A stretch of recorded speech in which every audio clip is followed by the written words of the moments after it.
এর থেকে আমার মনে হয় আজকে আর দামি কোনো আমল হতে পারে, কারণ আমলটা সবারই দরকার আছে না না?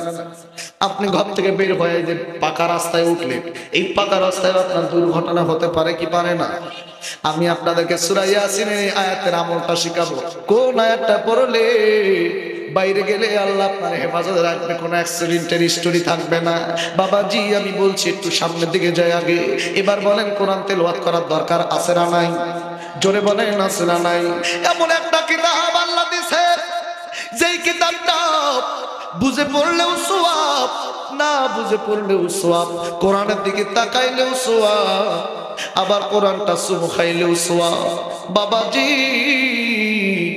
এমন একটা কিতাব দিছে যে কিতাবের দিকে তাকাইলেও আল্লাহ তাআলা সওয়াব দান করে। জোরে কোন সুবহানাল্লাহ।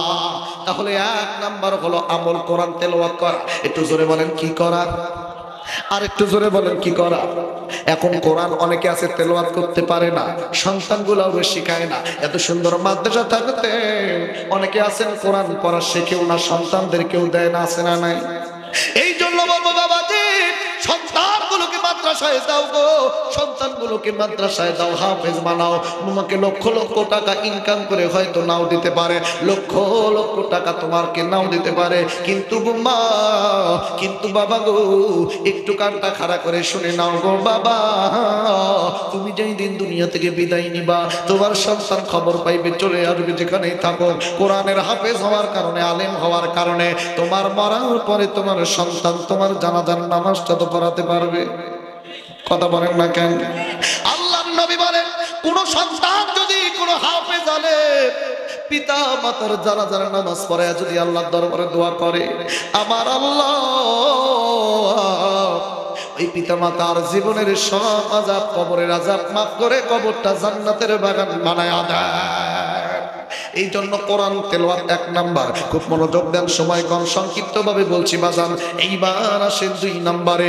আল্লাহ রাব্বুল আলামিন দুই নাম্বার আমল কর্মসূচি ঘোষণা করলেন। আরে বাজান, দুই নাম্বারে আমার আল্লাহ পাক ডাক দিয়ে বলল, বান্দারে দুনিয়ায় যদি সফল ব্যবসায়ী হতে চাও, দুই নাম্বার কাজ করো, ওয়া আকামুস সালাহ।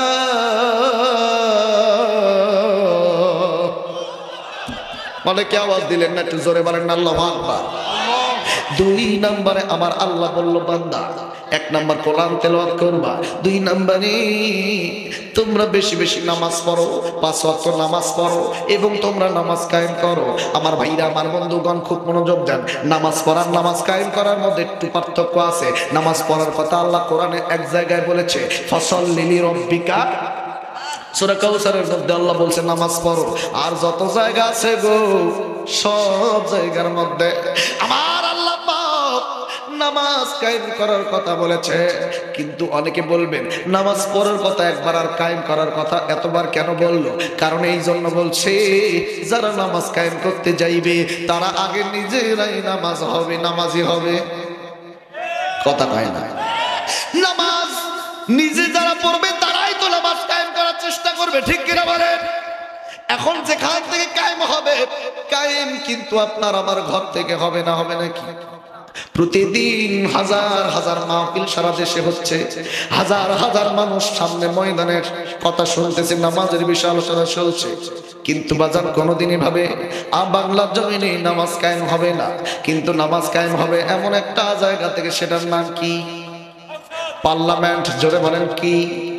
এখন পার্লামেন্টে নামাজের বিধান কায়েম করবে কারা? এরা কি জিন করবে নাকি পরি করবে নাকি মানুষ করবে?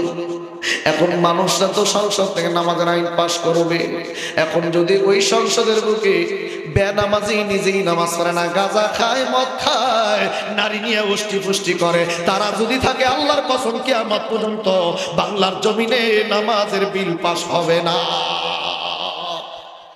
কথা বলেন ঠিক কিনা? নামাজের বিল পাস করাতে গেলে নামাজি লোক লাগবে। কথা কয় না? এখন নামাজি লোক যদি লাগে, নামাজি লোক যদি চাই, তাহলে আমাদের ঈমান মজবুত করা লাগবে। কথা কয় না? 2, 4, 500, 1000 টাকার কাছে ঈমান বিক্রি করে দিয়া কিয়ামত পর্যন্ত যতই সৎ লোক ছাড়া সৎ লোকের শাসন চান না কেন, নিজের ঈমানগুলা বিক্রি করে কিয়ামত পর্যন্ত কোনোদিনও পাওয়া সম্ভব নয়। কথা বলেন ঠিক কি না? এই জন্য এবার সিদ্ধান্ত নিবেন। আমরা এবার সিদ্ধান্ত নেব, আমরা সব ব্যক্তিকে চাই কি? আমরা নামাজি ব্যক্তিকে চাই, যাকে দিয়ে ইসলামের উপকার হবে, যাকে দিয়ে নামাজের উপকার হবে, গরিব মেহনতি মানুষের উপকার হবে। এবার আমরা তাদেরকে সংসদে পাঠাবো। কোন মদার জুয়ারু নারী লোভী পথনষ্ট দেশ ধ্বংসকারী স্বৈরাচার জুলুমবাজদেরকে আর সংসদের বুকে আমরা দেখতে চাই না। কথা বলেন ঠিক কিনা? যেই হোক না কেন বোঝুন বন্ধু, বলেন এই দেশটা রক্ত দিয়ে স্বাধীন হয়েছে। আমরা প্রায় 53টা বছরে দেখতেছি কত মানুষ আসলো আর গেল, কত সরকার আসলো আর গেল, কিন্তু বাজান গো দুঃখ নিয়ে বলতে হয় আমরা দেখলাম না কোনো ব্যক্তি মোহাব্বত করে কোরআনের সংবিধান করছে। কথা বলেন না কেন? অথচ বারংবার এদেশে দিন মজুরি খেটে খাওয়া সাধারণ মুসলমান ইমানওয়ালারা আলেম ওলামারা রক্ত দিচ্ছে, আলেম ওলামারা জীবন দিচ্ছে, আলেম ওলামারা সাধারণ মুসলমানরা ফাঁসির কাছে ঝুলতেছে। অথচ আমাদের এই মাথার উপর কাটাল ভেঙে ব্রিটিশদের তৈরি করা শাসন ব্যবস্থায় বাংলার জমিনে চালাচ্ছে। এই জন্য সিদ্ধান্ত নেন আমরা আর আগামীতে বাংলার জমিনে কোন ব্রিটিশদের তৈরি করা গোলামি আমরা করবো না। কথা বলেন ঠিক কিনা? আমরা চাইবো আল্লাহর জমিনে আল্লাহর দ্বীন ব্যবস্থা কায়েম করে কোরআনের রাজ কায়েম করতে চাই। কারা কারা চাও দুই হাত তুলে দেখাই দাও।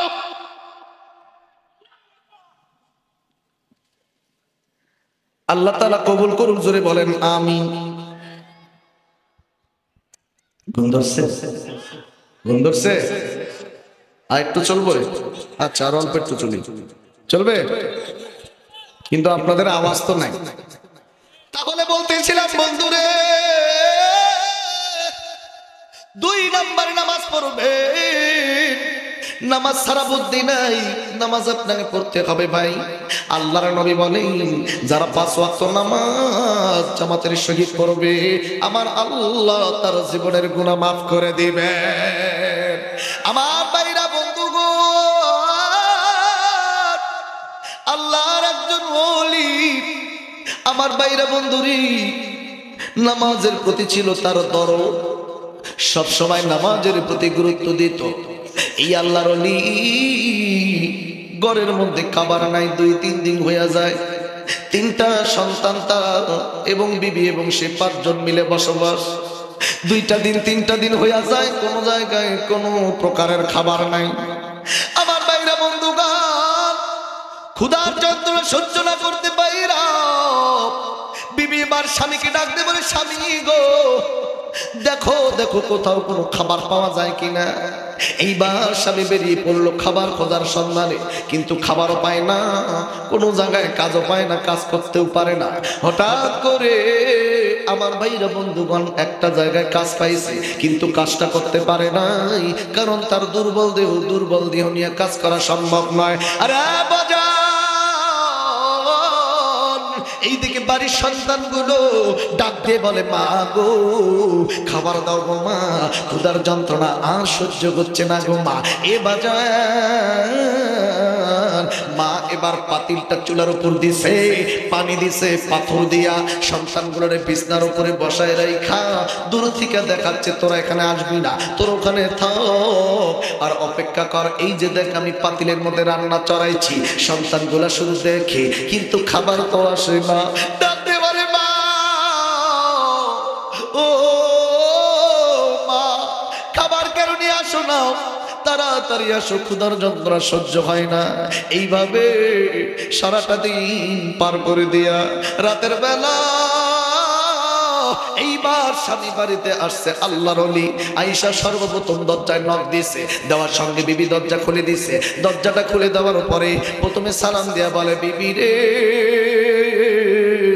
সর্বপ্রথম তুমি বলো গো বিবি, তুমি কি নামাজ পড়েছো? সন্তান নাকি নামাজ পড়েছে? একজন মুসলমান সর্বপ্রথম তার আলাপ হবে নামাজের কথা, বলেন ঠিক কি না? বাড়িতে এসে বলে তোমরা কি খাইছো, এটা করছো না করছো না, আগে বলতে হবে নামাজ কি পড়ছো। আরে বাজার আল্লাহ আল্লাহর ওলি এইবার ডাক দিয়ে বললো, ও বিবিরি তুমি সত্য করে বলো নামাজ কি পড়ছো? বিবি এইবার ডাক দিয়ে বলো, স্বামী আমি নামাজ পড়ছি, কিন্তু তোমার সন্তানগুলো এখনো নামাজ পড়ে নাই, কারণ ক্ষুধার যন্ত্রণায় কান্না করতে করতে তারা ঘুমিয়ে গেছে। ডাক দিয়ে বলে, বিবি রে আগে তুমি তাদেরকে জাগায়া দাও, আগে তুমি নামাজের জন্য তাদেরকে তাগিদ দাও, কারণ নামাজ আগে তারপরে অন্য কিছু। কারণ নামাজ পড়ার দায়িত্ব, নামাজ পড়ার দায়িত্ব, রিজিক দেওয়ার দায়িত্ব কার? আর নামাজ পড়ার দায়িত্ব কার? কে? নামাজ পড়ার দায়িত্ব কার? আর রিজিক দেওয়ার দায়িত্ব কার? এইবার আল্লাহর ওলি ডাক দিয়ে বলল, বিবি রে তাড়াতাড়ি জাগ্রত করাই দাও, তারা নামাজ শুরু করুক, আল্লাহ রিজিক পৌঁছাই দিবে। বাচ্চাগুলোকে জাগ্রত করে দেওয়া হলো। বাচ্চাগুলো কান্না করে, আব্বু গো একটু খাবার দাও বাবা, ক্ষুধার যন্ত্রণা সহ্য হয় না। ডাকতে বলে, বেটা রে তোমরা তাড়াতাড়ি নামাজে দাঁড়ায় যাও, নামাজ পড়ো, আল্লাহ রিজিক পৌঁছাই দেব। কাপ ধাপ করে তাড়াহুড়া কইরা ওযু কইরা যায় নামাজে দাঁড়ায় গেল, যে নামাজ পড়লে নাকি আল্লাহ খাবার দিবে, এই জন্য নামাজের কাতারে দাঁড়াইছে। এই দেখে আল্লাহর ওলি আল্লাহর কাছে দুইটা হাত তুলে দোয়া করে বলে, রব্বুল আলামিন ওগো আল্লাহ তোমার দরবারে দোয়া করি, আল্লাহ এই বাচ্চাগুলো তো আশা নিয়ে নামাজে দাঁড়াইছে, নামাজ শেষ করার পরে তারা খানা চাইবে, আল্লাহ কোথায় পাবো খাবার? কিন্তু আমি বলেছি নামাজ পড়লে তুমি রিজিকের ব্যবস্থা করে দিবা। আল্লাহ গো জানি না আল্লাহ তাদের কাছে কি আমার মুখ থাকবে কিনা, তারা তোমার প্রতি যে সন্তুষ্ট ভরসা নেবে সেটা করতে পারবে কিনা। এ বাজান নামাজ শেষ করার পরে আল্লাহর ওলি এইবার পরিবারের 3 জন সদস্য আর বিবি এবং সে মিলে 5 জন মিলে হাদিসের উপর আমল করছে। আর বাজান এইরকম গভীর রাত্রি আলাপ আলোচনা করছে, হঠাৎ করে দরজার মধ্যে গভীর রাত্রিতে টক টক আওয়াজ।